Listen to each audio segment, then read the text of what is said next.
Ontology, the study of being, of existence, you might say, a sort of means or methodology, a science, if you will, of organizing claims about the nature of what is, or in some extensions, what ought to be. To put it very simply, it is the account about something, the organization, structure, array, or otherwise placement of things in an organization insofar as they exist. In that, you might ascribe various characteristics, properties, details, things in that way about what you're categorizing, arranging, typing, networking. There are many different schemas, many different structures which you might involve, but this is the general premise. Another car coming by, very cool. Every stream I do further on, I think to myself, man, I sure would like to sleep more. And then I think, man, I'm sure glad I'm not interrupted continually by cars. I'm glad I start at midnight for this. I wake up a few hours earlier. Let's see if I can recollect my thoughts.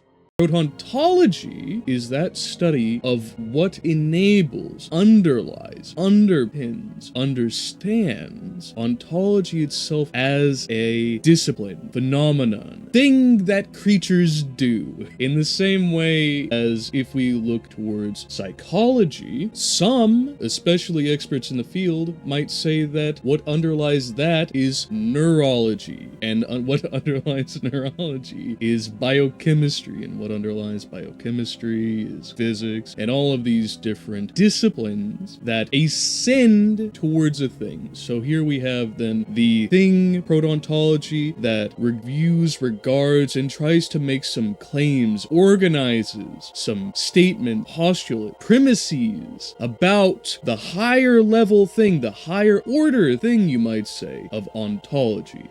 In Chapter 7, Goyankin Sr. and Goyankin Jr. are admitted into the former's flat, where they are seated, welcomed, settling into the abode. Goyankin Jr. recounts his tale, and in but a few moments of the Senior's apprehension, not too terribly different from Senior, he has went through life, doing the general labors of his middling class, only to find himself at a loss, sabotaged by his fellows, cast out upon the street, and suffering all manner of privations, only to finally end up in Goyankin's district of Petersburg, on the noble recommendation of one of his fellows, finding work at the same office, and there encountering Goyankin Sr.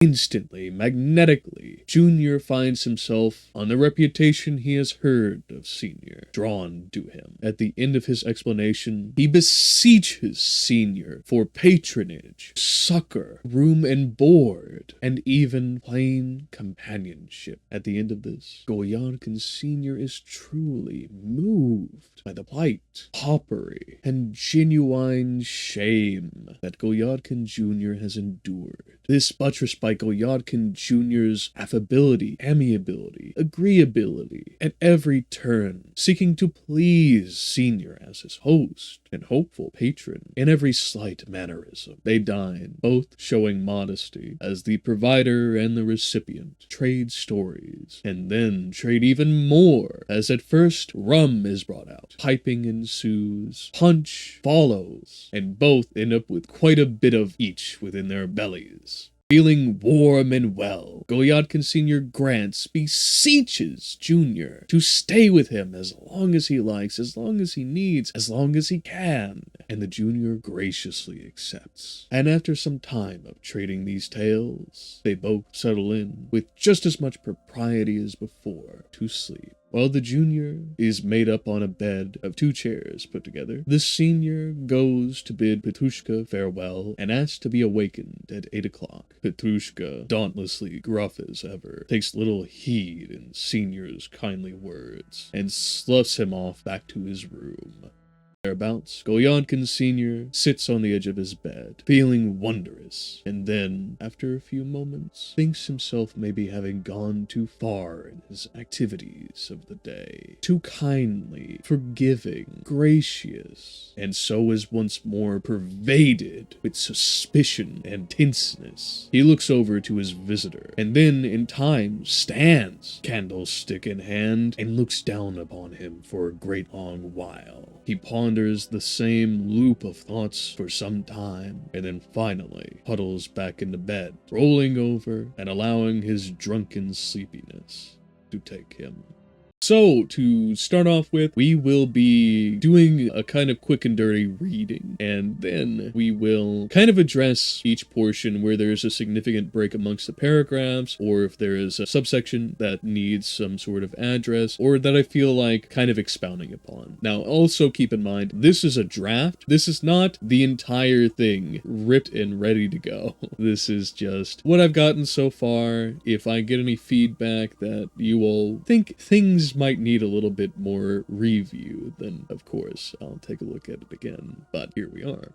So here's a paragraph on that inline convention of chapter markings. Has the first sentence's first line italicized, bolded, and underlined for the key word of what, why, as you'll see in the later sections, and how. This is a convention where the big three things you need to know about something are covered. And I do this in inspiration from quiddity, quantity, and quality, in that the whatness of a thing, the quiddity, is mandatorily what you should start off with if you want to be as clear and unconvoluted as possible, where the why I consider much more enumerative in that way of quantity, quantifying what exactly we're talking about here. And then finally, in the how, the quality, we get to touch on what this all amounts to, what characterizations are to be drawn, what properties are there that we need to discuss.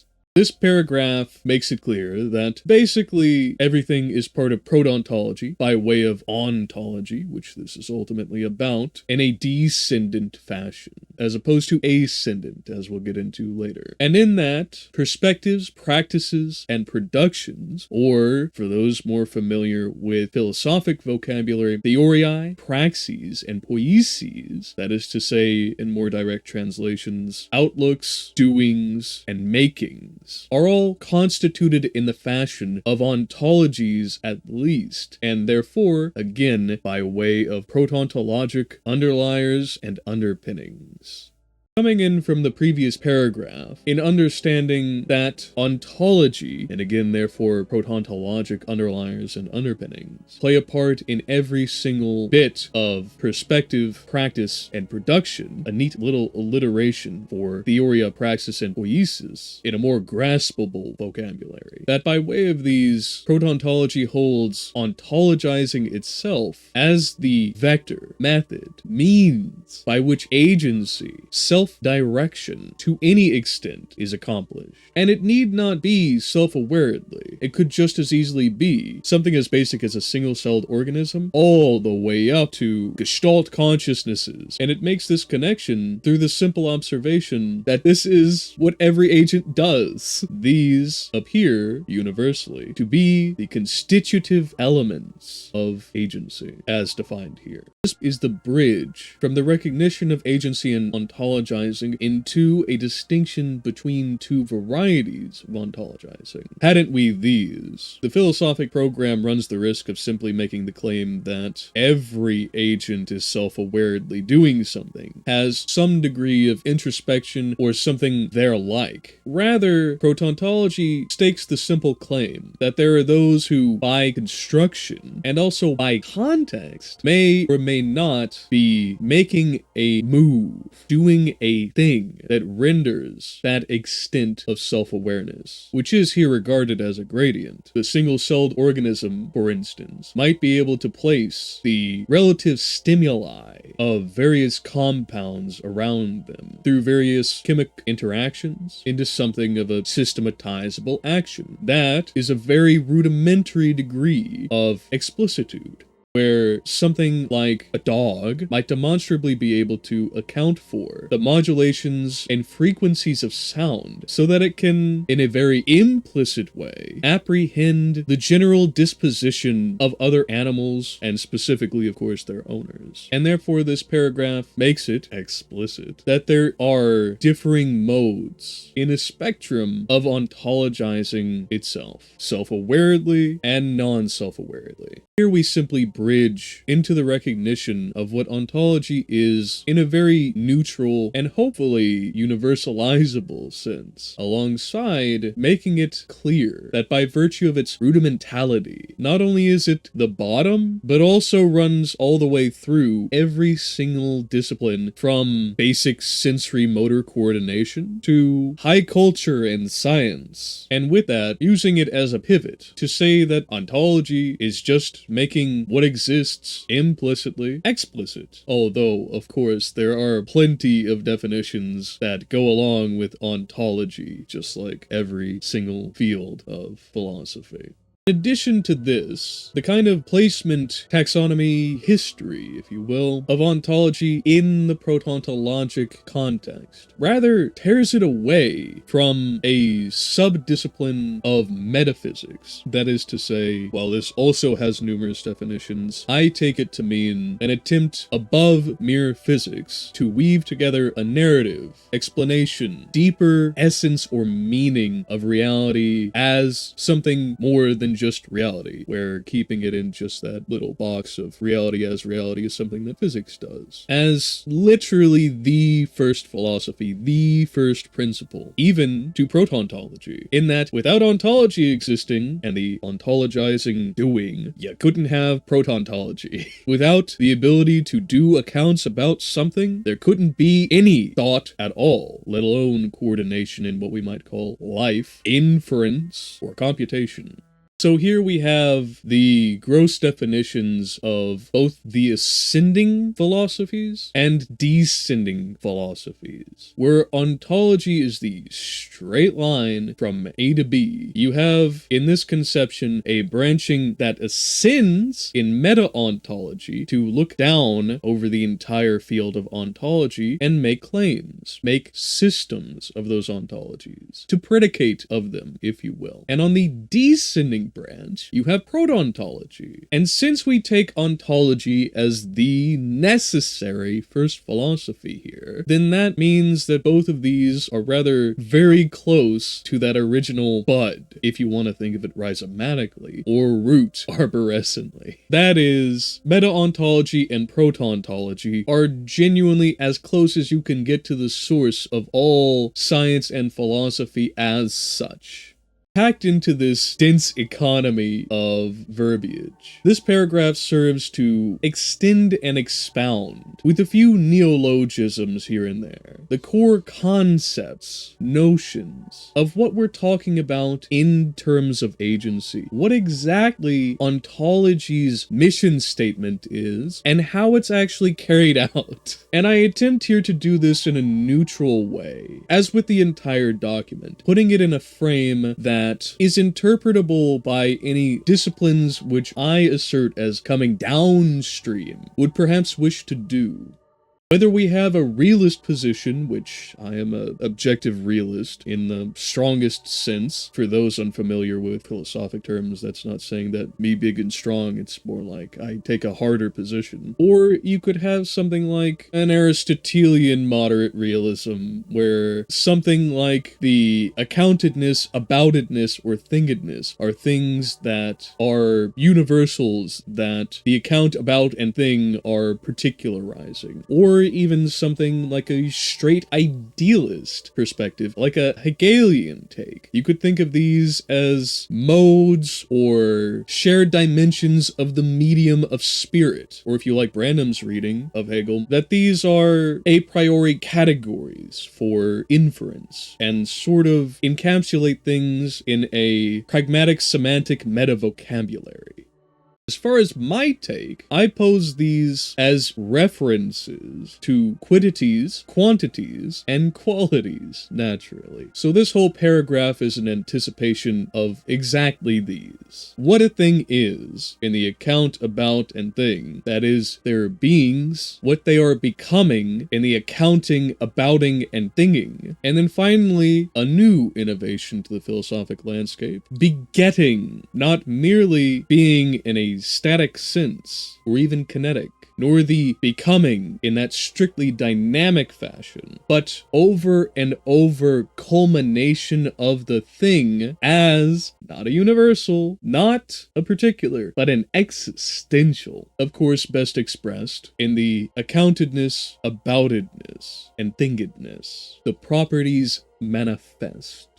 Here as the introductory line to the why of protontology. This primes us through something like a Copernican inversion of what we synopsize ontology to be. That is, an account about something. And in the context of protontology, we address things abouting toward accounts. Well, what does that mean? That is to say that there is evidently agency. Whether you want to regard that in the philosophic libertarian sense, as in there is free will, or much like myself in the necessitarian fashion, where there ain't no free will at all, there never was. Never was. But we do have something that allows us to do something like an inference, a computation, at various orders of explicitude, or even something else altogether. That certainly appears like agency. And in this way, we go from focusing in ontology about the account to explicating downwards beneath so we can underlook the entire ontologizing act from not the theoria, the perspective of the ontology, but rather what its poiesis, its production entails, so that we can trace from the ends to the beginnings. Those which have some cursory understanding, like myself, of physics or even linguistics, though the term has been generalized quite thoroughly. This is something of a perturbative model, in that backgrounding is our initial condition, our reference frame. Foregrounding is any differentiation outside of the pre-existing equilibrium, which does not require the backgrounding to be static, complete in the logic, inferential, and mathematic sense. That is to say, we don't have to know everything about it. We don't have to have a full account about it, but is still doing things and is maintaining some kind of what we might think of in more anthropic terms as a homeostasis, a self-maintaining in a state of distinguishable being, which then is followed by something thereabouts, usually a chain of events or some major catastrophic one that comes out of that equilibrium, which takes it away, develops it further, evolves further, thus the foregrounding. And finally, once there is some kind of equilibrium, even if it looks entirely different, a lot more entropic or chaotic or wild than what we have seen in previous equilibria, you have your new grounding. This is the new basis upon which every other thing both occurs and in terms of an ontology is judged. The new reference frame. And this needn't be on a small time scale in something that's human comprehensible at all. This could be on the order of fractions of seconds, like the Big Bang, all the way to the entire end, whatever that happens to be, for the universe, if there were such a thing as an outside observer, depending on what is being ontologized and what scope and scale they are observing it on. Backgrounding, foregrounding, and new grounding could range anywhere from something we might think of as humans to billions of years, infinities of years, as tumultuous and difficult to mathematize as the exact quantum fluctuations of a football field to something as relatively calm within its reference, scope, scale, and frame as the game that is played on that football field. And these are all elements of pragmesis, the action or process of a state of affairs. Where you have pre-existing the pragmesis as the medium, the thinking, required for any ontologizing, any abouting and accounting. you have a specific thinging that is able to adapt rather than adopt. That is to say, by encoding different from a completely non-agential object, take some stimuli into a system, then by that stimuli, decode, translate that into something that is a native signal to that system. The word here being transduce, though of course decoding is a lot more generalized in that it can bridge both biologic and electromechanic systems. And finally, recode. Do something about it. Take that external information, internalize it, and then fold that into your processes. Now, it is important here to recognize that semesis is not necessarily an explicit form of ontologizing, hence why it's the second out of the third process. Rather, it is something that can be entirely implicit. That is, the system that's doing the ontologizing doesn't need to know that it's doing that, as we'll see in our forthcoming examples. For those which have some cursory understanding, like myself, of physics or even linguistics, though the term has been generalized quite thoroughly, this is something of a perturbative model, in that backgrounding is our initial condition, our reference frame. Foregrounding is any differentiation outside of the pre-existing equilibrium, which does not require the backgrounding to be static, complete in the logic, inferential, and mathematic sense. That is to say, we don't have to know everything about it. We don't have to have a full account about it. But is still doing things, and is maintaining some kind of what we might think of in more anthropic terms as a homeostasis, a self-maintaining, in a state of distinguishable being, which then is followed by something thereabouts, usually a chain of events or some major catastrophic one that comes out of that equilibrium, which takes it away, develops it further, evolves further, thus the foregrounding. So you see in the examples for semesis, that is the process of meaning making, not in the semiotic traditions, but in the ontologic traditions, that this serves as the underpinner for every higher and more explicit form of ontologizing. In fact, you don't even get to those explicit forms without it, as demonstrated as something that can be as self-unaware as a nanobot, through to a cat, which has relatively high self-awareness, even potentially self-image, and object permanence to a degree. And then something that lies in an area where science isn't even quite sure, in fungal networks. Specifically in writing this, I was thinking of mycorrhizae and mycelia. But in any event, these demonstrate the strict necessity of encoding, decoding, and recoding. Taxesis here is painted as, per the word's etymology, the process of ordering. That is to say, when we have, in our semesis, our process of meaning received by decoding, internalizing a stimulus, some constitution and activity that is capable thereof, taking an ostension, being able to define a thing, to make an account finally, that there was some decoding that happened at all, some process of meaning at all, followed by, if they are complex enough, an extensing, a chaining, networking, hierarching of these basic references together, and then finally intensing, being able to render an intentionality, a self-direction, whether aware or not that they are doing so, being aware that there is some meaning-making happening at all.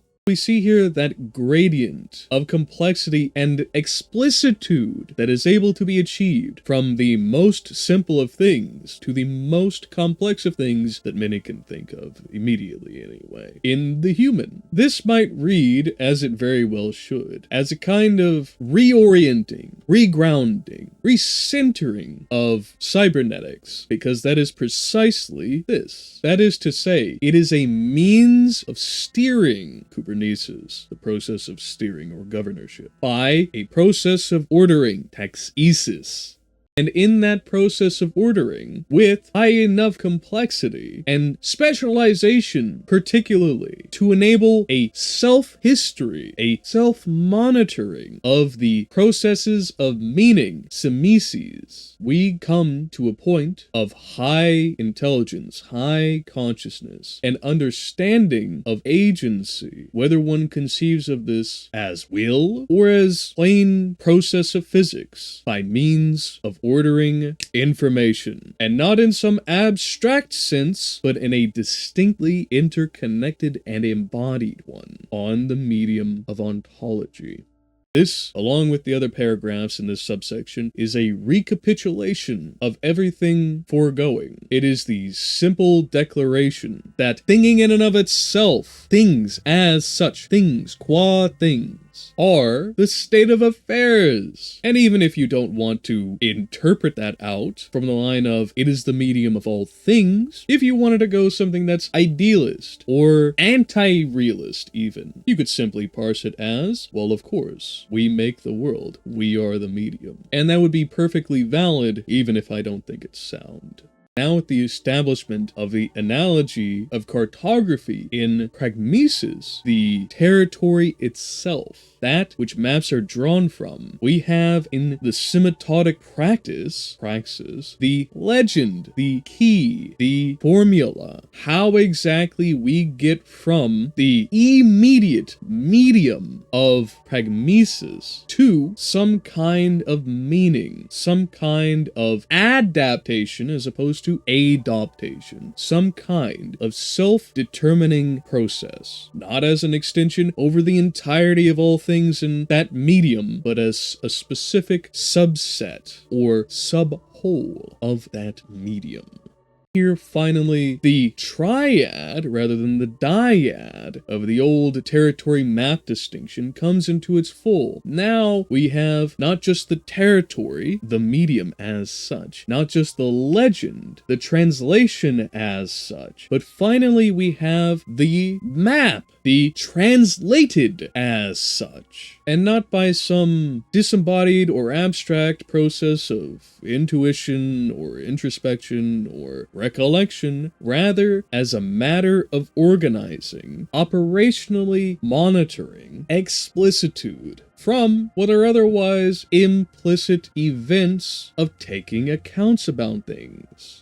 As we can see here, the architectonic finally culminates. We have the previous scaffolding of the what and why come into the how, the qualitative features that is in sum, that protontology itself has been appropriately located and defined in the what section, then explained in terms of what it is exactly measured by, quantified in by the why section. Finally, in the how section, we can talk about the properties of what is exactly happening in the synthesis, adjoining, completion of these actual processes.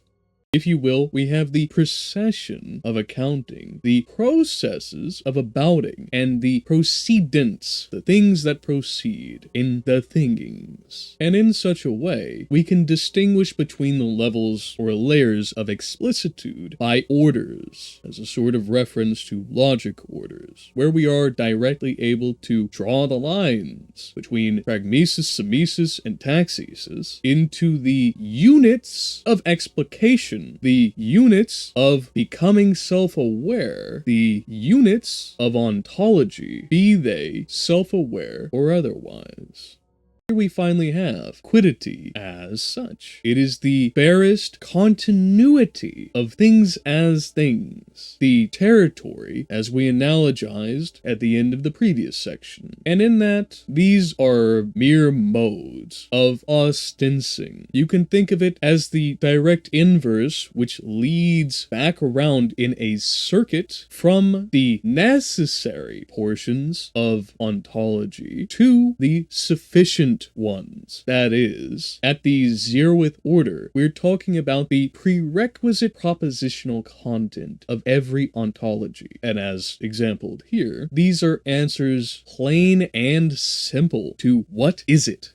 Here in quantity, we are taking sheer being and coming to a point of explicating its becomings, the things that are happening to enable a being to be. And here we don't have that kind of tension as seen in many other philosophies and philosophers between the static and the dynamic, fixed and the kinetic. Rather, protontology here appraises these as mutually constitutive, as necessary to one another, as there is no account that is made where any referent is truly and utterly unchanging, static. It is indemonstrable to make any claim thereto.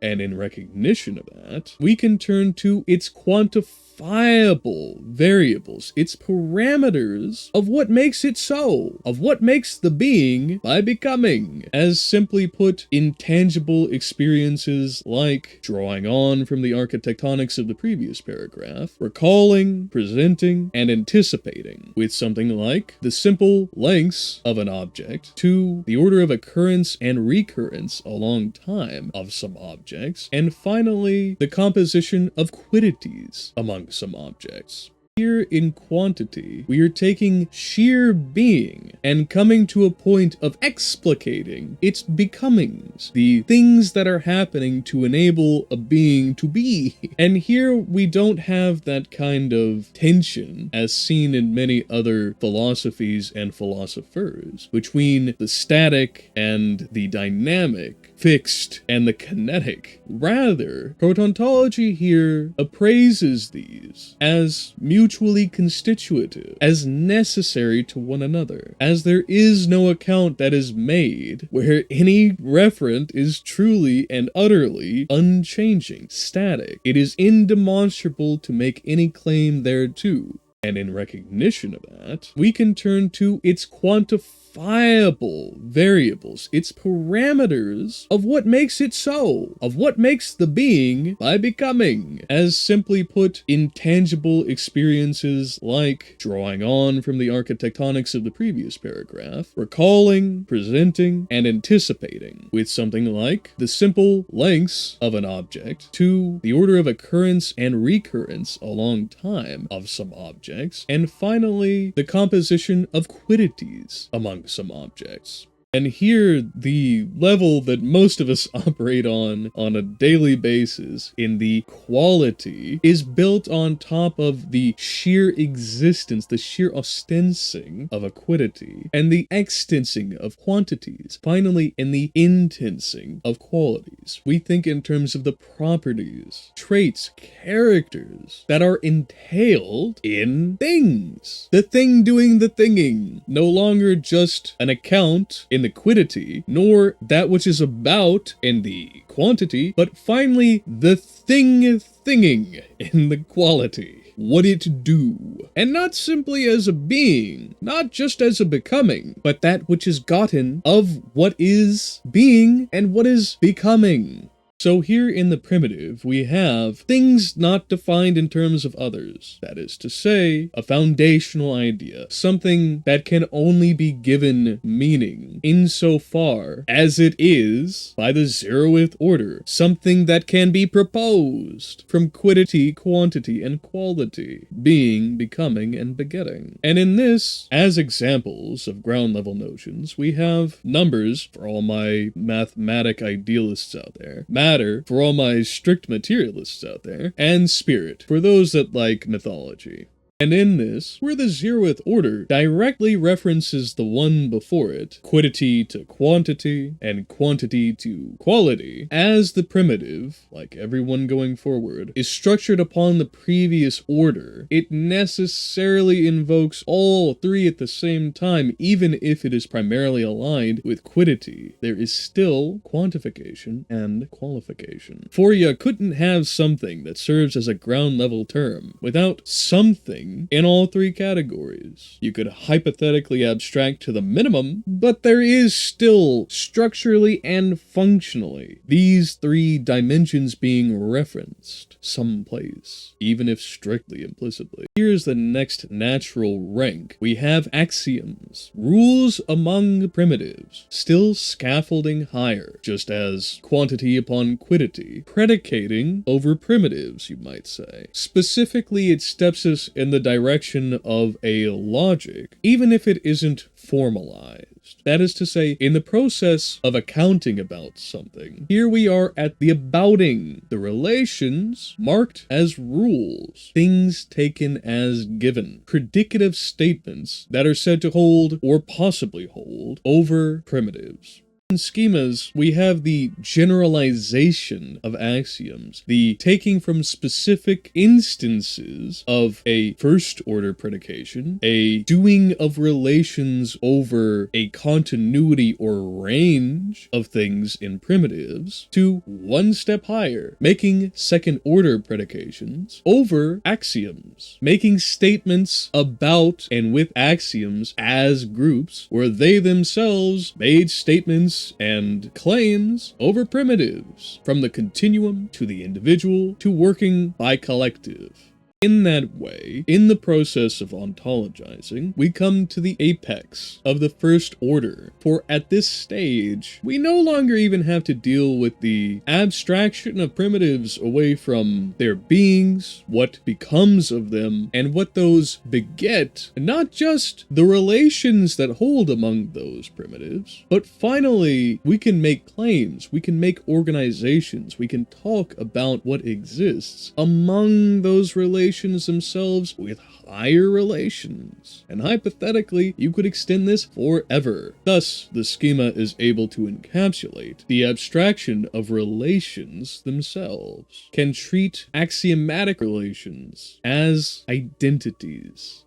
Here in structures, we take the schema itself, along with its previous axioms and primitives that it entails, or at least indirectly points to as reference, and are able to treat those as identities. And not just that, they're able to put together, give shape to, talk about the forms of those schematic identities. No longer are we stuck dealing with just ground level ideas, or the rules that hold among them, or even the rules that hold among the rules, but we're able to finally talk about what holds among those relations among relations. We're able to talk about the structure, how these are put together. As the colloquial senses imply, we're not just dealing with an organization, array, or ordering of something any longer. Not in a way even that is ascribed in quantity by referring to a parameter of thing, but from the second order of identities held among generalizations. We're able to talk about, refer to, and predicate the things that they do as a higher order parity to quantity, the becoming.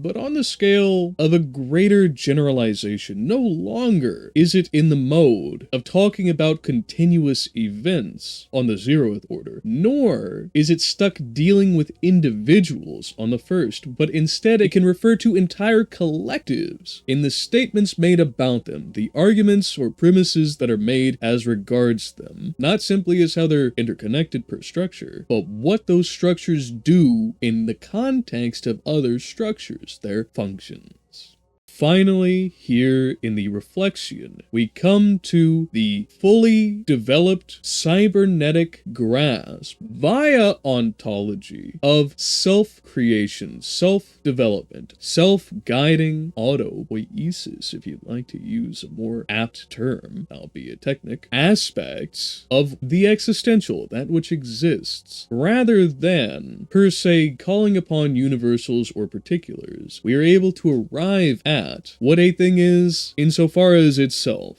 Not simple identities in relation, not simple relations bearing identities per structure and function, but a genuine generalization of the structure function that is hyphenated. And you could turn it around either way you want. It could be the structure function or the function structure. But the point here being is that it is no longer a privileging of either structure or function, neither organizations nor mannerisms, but in fact a self-complexification, a self-arising feedback loop, both negative, as in negating, away from a particular equilibrium. Think back to the perturbative model that we discussed in pragmesis, or the positive, where we are diverging from an equilibrium. We are developing elsewise. We are not pathologically abandoning a previous state of being, but in fact emerging into a new one, all together in reflexion, or as inspired the term, reflexivity, a condition or state of self-realization, the